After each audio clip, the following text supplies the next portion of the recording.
Now, again, these people they viewed themselves as God's people. Sort of like Americans do.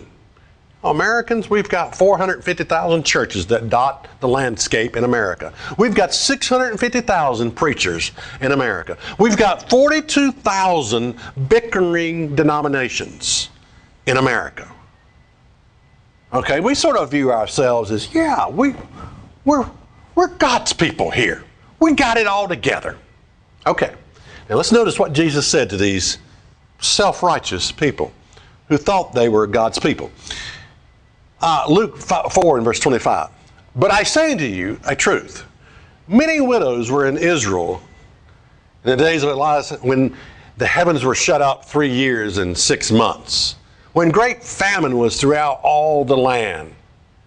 But unto none of them was he sent, save Sarepta, the city of Sidon, and to a woman that was a widow. And many lepers were in Israel in the time of Elias the prophet. And none of them was cleansed, save Naaman the Syrian. And all they that were in the synagogue, when they heard these things, were filled with wrath, and rose up and thrust him out of the city, and led him to the brow of the hill whereon the city was built, that they might cast him down headlong. But he, passing through the midst of them, went his way. This so offended them that they tried to kill him. Now why? Do you know why it so enraged them, what Jesus was saying? He was saying, look, there are many sick people. There was many, you had famine throughout the land. God didn't do a thing. He just did one little minute thing. There are many lepers in the land, and God didn't do anything. This so offended them. What Jesus was trying to tell these people is that God's not working here. God has abandoned ship. Let me give you an analogy of what it would be like. It would be like Jesus coming to your church and standing up behind the pulpit and saying, as I look across your land, you've got 450,000 churches in America. You've got 650,000 preachers in America. You've got 42,000 different bickering denominations that can't get along with one another.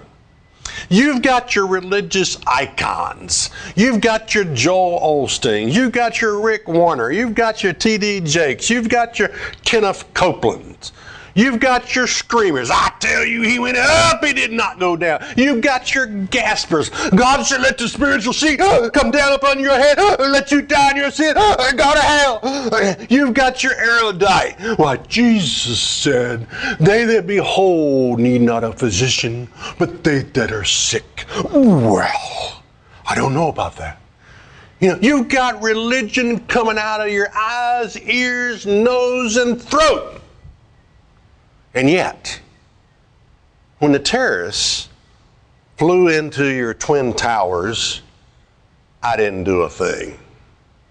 I could have so easily prevented that. I could have just a little twist here, a little confusion going on here, wrong plane, check out, wrong, I could have so easily prevented that. But I didn't do a thing. You've got mad gunmen coming into your churches, schools, theaters, killing people. And I didn't do a thing to stop it. Check us out on the web at isthatreallyinthebible.com.